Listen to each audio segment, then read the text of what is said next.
O selamento. Ao principiar o Santo Sábado, 5 de janeiro de 1849, entregamo-nos à oração com a família do irmão Belden, em Connecticut, e o Espírito Santo caiu sobre nós.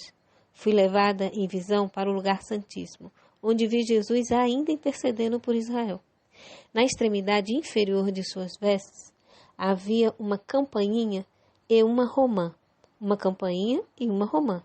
Vi então que Jesus não abandonaria o lugar santíssimo sem que cada caso fosse decidido, ou para a salvação, ou para a destruição, e que a ira de Deus não poderia manifestar-se sem que Jesus concluísse sua obra no lugar santíssimo, depusesse seus atavios sacerdotais e se vestisse com vestes de vingança. Então Jesus sairia de entre o Pai e os homens, e Deus não mais silenciará, mas derramará sua ira sobre aqueles que rejeitaram sua verdade. Vi que a ira das nações, a ira de Deus e o tempo de julgar os mortos eram acontecimentos separados e distintos, seguindo-se um a outro.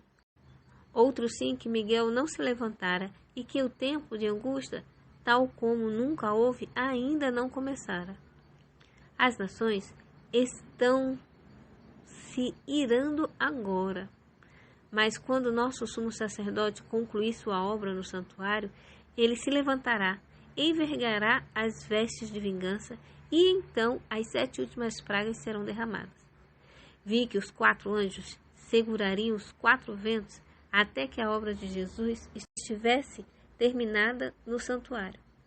E então viriam as 7 últimas pragas.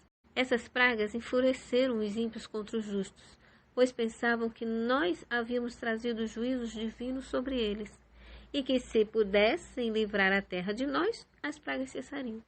Saiu um decreto para se matarem os santos, o que fez com que estes clamassem dia e noite por livramento.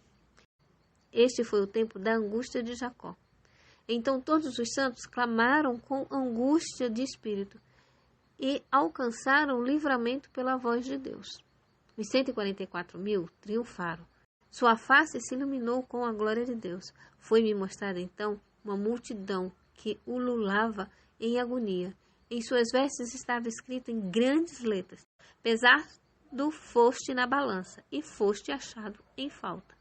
Perguntei quem era aquela multidão, e o anjo disse: estes são os que já guardaram o sábado e o abandonaram. Ouvi-os clamar com grande voz: acreditamos em tua vinda e a ensinamos com ardor. E, enquanto falavam, seus olhares caíam sobre suas vestes e viam-a escrita, e então choravam em alta voz. Vi que eles haviam bebido de águas profundas e lameado o resto com os pés, pisando o sábado a pés, e por isso foram pesados na balança e achados em falta.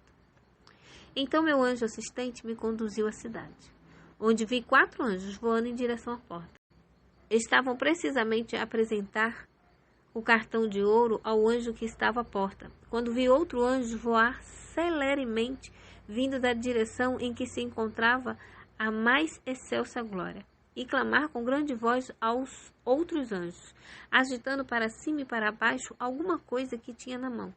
Pedi ao meu anjo assistente explicação do que via. Disse-me que nada mais poderia ver então, mas em breve ele me mostraria o que significavam as coisas que então vi.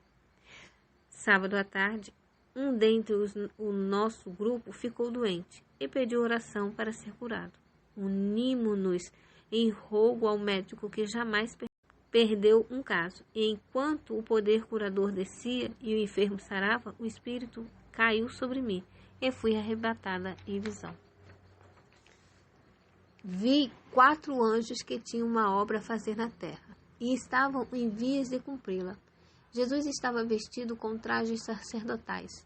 Ele olhou compassivamente para os remanescentes, levantou então as mãos e com voz de profunda compaixão exclamou: meu sangue, Pai, meu sangue, meu sangue. E vi então que, de Deus que estava sentado sobre o grande trono branco, saía uma luz extraordinariamente brilhante e derramava-se em redor de Jesus. via seguir um anjo com uma missão da parte de Jesus, voando celeremente aos 4 anjos que tinham a obra a fazer na terra, agitando para cima e para baixo alguma coisa que tinha na mão, e clamavam com grande voz: Segurai, segurai, segurai, até que os servos de Deus sejam selados na fronte. Perguntei ao meu anjo assistente o sentido do que eu via, e que iriam fazer os 4 anjos. Ele me disse que era Deus quem restringia os poderes e incumbira os seus anjos de tudo quanto se relacionava com a terra, que os 4 anjos tinham o poder da parte de Deus para reter os 4 ventos e que estavam já prestes a soltá-los, mas enquanto se lhes afrouxavam as mãos e os 4 ventos estavam para soprar, os olhos misericordiosos de Jesus contemplaram os remanescentes que não estavam selados, e erguendo as mãos ao Pai, alegou que havia derramado seu sangue por eles. Então outro anjo recebeu ordem para voar velozmente aos outros 4 e mandar-lhes reter os ventos, até que os servos de Deus fossem selados na fronte com o selo do Deus vivo.